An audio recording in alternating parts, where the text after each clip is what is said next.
Hello friend, मैं कंचन आपका अपने चैनल पे बहुत-बहुत स्वागत करती हूँ। और आज हम अध्याय 8 के अंतर्गत पढ़ेंगे वायुमंडल का संगठन तथा संरचना।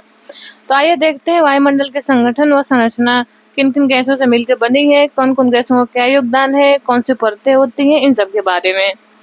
देखिए देखिए यहाँ पे दिया है कि क्या कोई व्यक्ति वायु के बिना रह सकता है? तो ये तो असंभव ही है। हम लोग दिन में 2-3 बार भोजन करते हैं तथा कई बार पानी पीते हैं, लेकिन सांस लगभग प्रत्येक सेकंड लेते हैं। जीवित रहने के लिए वायु सभी जीवों के लिए आवश्यक है और मनुष्य जैसे जीव बिना भोजन और पानी के लिए तो कुछ समय तक जीवित रह भी सकते हैं, लेकिन सांस लिए बिना कुछ मिनट भी जीवित रहना संभव नहीं होता है। यही कारण है कि हमें वायुमंडल का विस्तृत ज्ञान होना चाहिए। वायुमंडल विभिन्न प्रकार के गैसों का मिश्रण है और यह पृथ्वी को सभी ओर से ढके हुए है।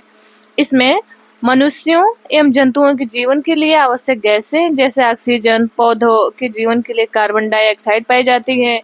वायु पृथ्वी के द्रव्यमान का अभिन्न भाग है और साथ ही साथ इसके कुल द्रव्यमान का 99% पृथ्वी की सतह से 32 किलोमीटर की ऊंचाई तक स्थित है। वायु रंगहीन तथा गंधहीन होती है तथा जब यह पवन की तरह बहती है तभी हम इसे महसूस कर सकते हैं। तो आइए हम देखते हैं वायुमंडल का संगठन। इसके संगठन में हमें क्या-क्या चीजें शामिल मिल सकता है या मिलता है। देखिए, वायुमंडल तो हम जानते हैं गैसों का एक संयोजन है। इसमें जलवाष्प है एवं धूल कणों से बना हुआ है। आगे सारणी दिया है, उसमें हम देख सकते हैं उपस्थित गैसों के विवरण है जो वायुमंडल के निचले भाग में पाई जाती हैं। देखिए, वायुमंडल के ऊपरी परतों में गैसों का जो अनुपात है वो इस प्रकार बदलता है, जैसे कि 120 किलोमीटर की ऊंचाई पर ऑक्सीजन की मात्रा जो होती है नगण्य हो जाती है। इसी प्रकार कार्बन डाइऑक्साइड एवं जलवाष्प पृथ्वी की सतह से 90 किलोमीटर की ऊंचाई तक ही पाए जाते हैं। गैसों में देखा जाए तो देखिए, जो कार्बन डाइऑक्साइड गैस है मौसम विज्ञान की दृष्टि से बहुत ही महत्वपूर्ण है। क्यों? क्योंकि कार्बन डाइऑक्साइड है जो हमारे पृथ्वी के तापमान को बनाए रखती है। देखिए, यहाँ पे दिया है गैसों का नाम दिया हुआ है, उसका प्रतिशत कितना द्रव्यमान है हमारे वायुमंडल में। सबसे पहले नाइट्रोजन देखते हैं। देखिए, दिया है क्योंकि इसका द्रव्यमान सबसे अधिक है 78.8%। ऑक्सीजन, इसका देखिए सूत्र दिया है O2, वो इसका प्रतिशत है 20.95%। उसके बाद आता है आर्गन। आर्गन जो है इसका है 0.93%। कार्बन डाइऑक्साइड जिसका CO2 है, सूत्र रासायनिक सूत्र व इसका जो द्रव्यमान है प्रतिशत में ये है 0.036%, यानी आर्गन से भी कम है ये। नियान आता है, उसके बाद नियान का है 0.002%। हीलियम का है आपका 0.0005%। इसी तरह क्रिप्टॉन दिया हुआ है, Kr इसका है सूत्र और ये है 0.001%। और आगे जेनान है Xe 0.00009% और हाइड्रोजन सबसे कम है हमारे वायुमंडल में। सबसे कम मात्रा है हाइड्रोजन की, ये है 0.00005%। ये सबसे कम है इसकी मात्रा। ये सारे महत्वपूर्ण गैसें हैं क्योंकि ये सौर विकिरण के लिए पारदर्शी हैं, लेकिन पार्थिव विकिरण के लिए अपारदर्शी। पारदर्शी का मतलब सौर विकिरण को तो आने देता है हमारे वायुमंडल के अंदर, लेकिन जब वही दूर विकिरण के रूप में बाहर जाने का प्रयास करते हैं तो नहीं जाने देता है और यह सौर विकिरण के एक अंश को सूख लेती है तथा इसके कुछ भाग पृथ्वी की सतह की ओर प्रतिबिंबित कर देती है, यानी परावर्तित कर देती है और यही ग्रीन हाउस प्रभाव के लिए पूरी तरह से उत्तरदायी है गैसें। दूसरी गैसों का आयतन स्थिर है, जबकि पिछले कुछ दशकों में मुख्यतः जीवाश्म ईंधन को जलाए जाने के कारण कार्बन डाइऑक्साइड गैस के आयतन में क्या हुआ है, लगातार वृद्धि हो रही है। इसने हवा के ताप को भी बढ़ा दिया है। ओजोन वायुमंडल का दूसरा महत्वपूर्ण घटक है जो कि पृथ्वी की सतह से 10 से 50 किलोमीटर की ऊंचाई के बीच पाया जाता है और यह एक फिल्टर की तरह कार्य करता है तथा सूर्य से निकलने वाली पराबैंगनी किरणों को अवशोषित कर उनको पृथ्वी की सतह पर पहुंचने से भी रोकता है। आगे हम देखते हैं, देखिए यहाँ दिया हुआ जलवाष्प।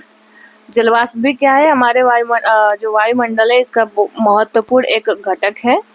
जलवाष्प जो है वायुमंडल में उपस्थित ऐसी परिवर्तनीय गैस है जो कि ऊंचाई के साथ घटती जाती है। गर्म तथा आर्द्र उष्णकटिबंध में यह हवा के आयतन का 4% होती है, जबकि ध्रुवों जैसे ठंडे तथा रेगिस्तानों जैसे शुष्क प्रदेशों में यह हवा के आयतन के 1% भाग से भी कम होती है। अर्थात जैसे हम बहुत गर्म और बहुत आर्द्र प्रदेशों में जाएंगे तो वहाँ तो आर्द्रता रहेगी, लेकिन शुष्क रेगिस्तान में जा रहे हैं, गर्म है, जहाँ पे बहुत ज़्यादा गर्मी है, बहुत ज़्यादा शुष्कता है, तो वहाँ पे इसकी मात्रा मात्र उसके वायु के आयतन का 1% हो जाती है। विषुवत वृत्त से ध्रुव की तरफ जलवाष्प की मात्रा कम होती जाती है। यह सूर्य से निकलने वाले ताप के कुछ भाग को अवशोषित भी करती है तथा पृथ्वी से निकलने वाले ताप को संग्रहित करती है, और इस प्रकार यह एक कंबल की तरह कार्य करती है तथा पृथ्वी को न तो अधिक गर्म न ही अधिक ठंडा होने देती है, और जलवाष्प वायु को स्थिर और अस्थिर होने में भी योगदान देती है। उसके बाद दूसरा हम कहेंगे घटक इसका आता है, इसको हम नाम से जानते हैं धूलकण। ये भी हमारे वायुमंडल का महत्वपूर्ण एक घटक है। देखिए, वायुमंडल में छोटे छोटे ठोस कणों को भी रखने की क्षमता होती है, और ये छोटे कण विभिन्न स्रोतों जैसे कि समुद्री नमक से आ सकते हैं, महीन जो मिट्टी होती है वहां से आ सकते हैं, धुएं की जो कालिमा होती है इससे आते हैं, राख, पराग, धूल तथा उल्काओं के टूटे हुए कण से भी ये निकलते हैं। धूल कण प्रायः वायुमंडल के निचले भाग में मौजूद होते हैं, फिर भी संवहनीय वायु प्रवाह इन्हें काफी ऊंचाई तक ले जाता है। धूल कणों का सबसे अधिक जमाव उपोष्ण और शीतोष्ण प्रदेशों में सूखी हवा के कारण होता है, जो विषुवत और ध्रुवीय प्रदेशों की तुलना में यहाँ अधिक मात्रा में होते हैं। धूल और नमक के कण आर्द्रता ग्राही केंद्र की तरह कार्य करते हैं, जिसके चारों ओर जलवाष्प संघनित होकर मेघों का निर्माण भी ये करते हैं। वायुमंडल की संरचना में हम देखें तो देखिए, वायुमंडल जो है ये अलग अलग घनत्व तथा तापमान वाले विभिन्न परतों का बना होता है। पृथ्वी की सतह के पास घनत्व अधिक होता है, जबकि ऊंचाई बढ़ने के साथ साथ यह घटता जाता है। तापमान की स्थिति के अनुसार वायुमंडल को 5 विभिन्न संस्तरों में बांटा गया है। ये है क्षोभ मंडल, सबसे निचला जो स्तर होता है क्षोभ मंडल होता है। उसके बाद आता है समताप मंडल, उसके ऊपर मध्य मंडल, फिर बाह्य वायुमंडल और बहिर्मंडल। देखिए, मध्य मंडल के ऊपर जो होता है उसे हम कहते हैं तापमंडल या आयन मंडल के नाम से इसे हम जानते हैं। सबसे ऊपर बहिर्मंडल कहलाता है। देखिए, क्षोभ मंडल जो वायुमंडल होता है, ये सबसे निचले संस्तर है, सबसे निचला स्तर, और इसकी ऊंचाई कितनी है सतह से लगभग 13 किलोमीटर, और यह ध्रुवों के निकट 8 किलोमीटर हो जाता है। यानी यह औसतन 13 किलोमीटर माना जाता है, लेकिन ध्रुवों पे इसकी मोटाई और कम हो जाती है, मतलब परत जो होती है थोड़ी पतली हो जाती है विषुवत रेखा की अपेक्षा, और विषुवत वृत्त पर इसकी जो ऊंचाई होती है ये होती है 18 किलोमीटर। आगे हम देखते हैं इसमें दिया है कि क्षोभ मंडल की जो मोटाई है विषुवत वृत्त पर सबसे अधिक है, क्योंकि तेज वायु प्रवाह के कारण ताप का अधिक ऊंचाई तक संवहन किया जाता है। यानी टेम्परेचर बहुत अधिक होता है, ऐसे संवहन धाराएं जो उठती हैं तो काफी ऊंचाई तक इसकी ऊंचाई होती है विषुवत रेखा पे। और इस संस्तर में धूल कण होते हैं, जलवाष्प मौजूद होते हैं, और मौसम में परिवर्तन इसी संस्तर में होता है। मौसम संबंधी जो भी घटनाएं होती हैं वो हमें देखने को मिलता है किसमें, इसी संस्तर में, क्षोभ मंडल में। इस संस्तर में प्रत्येक 165 मीटर की ऊंचाई पर हम जैसे जैसे ऊपर बढ़ेंगे तो 1 डिग्री यानी 1 डिग्री सेल्सियस तापमान क्या होता है, कम होता जाता है। जैविक क्रिया के लिए भी ये सबसे महत्वपूर्ण है। और क्षोभ मंडल और समताप मंडल को अलग करने वाला जो भाग होता है या जो रेखा एक स्तर होता है, ये सीमा होती है, उसे हम कहते हैं क्षोभ सीमा। विषुवत वृत्त के ऊपर क्षोभ सीमा में हवा का तापमान -80 डिग्री सेल्सियस और ध्रुवों के ऊपर यह -45 डिग्री सेल्सियस होता है। यहाँ पर तापमान स्थिर होने के कारण इसे क्षोभ सीमा कहा जाता है। समताप मंडल इसके ऊपर 50 किलोमीटर की ऊंचाई तक पाया जाता है, और समताप मंडल का एक महत्वपूर्ण लक्षण यह है कि इसमें ओजोन परत पाई जाती है। यह परत पराबैंगनी किरणों को भी अवशोषित कर पृथ्वी को ऊर्जा के तीव्र तथा हानिकारक तत्वों से उसको बचाती भी है। देखिए, मध्य मंडल जो है ये समताप मंडल के ठीक ऊपर 80 किलोमीटर की ऊंचाई तक फैला होता है। इस संस्तर में भी ऊंचाई के साथ साथ तापमान में कमी होने लगती है, और 80 किलोमीटर की ऊंचाई तक पहुंचकर यह -100 डिग्री सेल्सियस हो जाती है। यानी मध्य मंडल जो होता है ये समताप मंडल ठीक ऊपर होता है 80 किलोमीटर तक। सर्वाधिक कहें कि जो कम तापमान दर्ज किया जाता है इसी में दर्ज किया जाता है, ये उसकी ऊंचाई पे पहुंच कर ये -100 डिग्री सेल्सियस हो जाता है। यहाँ पे देखिए, ये एक आकार दिया हुआ है ग्राफ के माध्यम से सब संस्तरों का। देखिए, सबसे निचला संस्तर है, ये दिया हुआ है यहाँ पे क्षोभ मंडल, यहाँ पे इसकी ऊंचाई लगभग यहाँ पे दिखाई गई है। फिर इसके ऊपर आ जाता है समताप मंडल, समताप सीमा हो गई यहाँ पे। इसके ऊपर स्थित है मध्य मंडल, लगभग 80 किलोमीटर तक ये है मध्य मंडल का है। समताप सीमा है इसको माना गया है 50 किलोमीटर तक। ये क्षोभ हम देख सकते हैं यहाँ पे, ये 12 किलोमीटर यहाँ पे, इसकी ऊंचाई यहाँ पे लगभग औसतन 12 किलोमीटर यहाँ पे दिखाया गया है। उसके बाद आता है बहिर्मंडल या बाह्य वायुमंडल जो है, बाह्य वायुमंडल की ऊंचाई दिया हुआ है यहाँ पे, ये देखिए 400 किलोमीटर के ऊपर तक इसकी ऊंचाई मानी जाती है। ये वायुमंडल की संरचना। आगे हम देखते हैं इसमें जो मध्यमंडल होता है, मध्यमंडल की जो ऊपरी परत होती है, तो मध्यमंडल की ऊपरी परत को हम कहते हैं मध्य सीमा, और आयन मंडल मध्यमंडल के ऊपर होता है, यानी पहले क्षोभ मंडल, फिर समताप मंडल, मध्यमंडल, और मध्यमंडल के ऊपर होता है।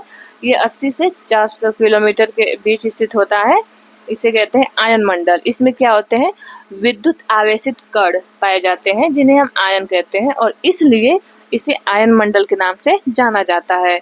देखिए, पृथ्वी के द्वारा भेजी गई रेडियो तरंगें इस संस्तर के द्वारा वापस पृथ्वी पर लौटा दी जाती हैं, और यहाँ पे ऊंचाई बढ़ने के साथ ही तापमान में वृद्धि शुरू हो जाती है, और वायुमंडल का सबसे जो ऊपरी संस्तर होता है, जो बाह्य वायुमंडल के ऊपर स्थित होता है, उसे बहिर्मंडल कहते हैं। यह सबसे ऊंचा संस्तर है और तथा इसके बारे में बहुत कम जानकारी है। देखिए, आगे हम देखते हैं, यहाँ पे दिया हुआ है कि इसके बारे में बहुत कम जानकारी उपलब्ध है वायुमंडल के बारे में, और इस संस्तर में मौजूद सभी घटक विरल होते हैं जो धीरे धीरे बाहरी अंतरिक्ष में मिल भी जाते हैं। यद्यपि वायुमंडल के सभी संस्तर हमें प्रभावित करते हैं, फिर भी भूगोलवेत्ता वायुमंडल के पहले 2 संस्तरों का ही अध्ययन करते हैं। देखिए, मौसम और जलवायु के तत्व यहाँ पे दिया हुआ है, क्योंकि वायुमंडल में इसका महत्वपूर्ण योगदान होता है, और मौसम और जलवायु तत्व सारे हमारे वायुमंडल का ही, कहेंगे संयोग का ही प्रतिफल होता है। देखिए, इसमें दिया है कि ताप, दाब, हवा, आर्द्रता, बादल और वर्षण, ये सब वायुमंडल के महत्वपूर्ण तत्व हैं जो कि पृथ्वी पर मनुष्य के जीवन को प्रभावित करते हैं, और इसके बारे में हम आगे पढ़ेंगे। यही चीजें क्या करती हैं हमारे मौसम और जलवायु को ही, वहाँ का तापमान, वहाँ का वायु दाब, हवा, वहाँ के आर्द्रता, बादल, ये सारी चीजें ही मौसम और जलवायु को निर्धारित करते हैं। मौसम और जलवायु के तत्व भी यही हैं।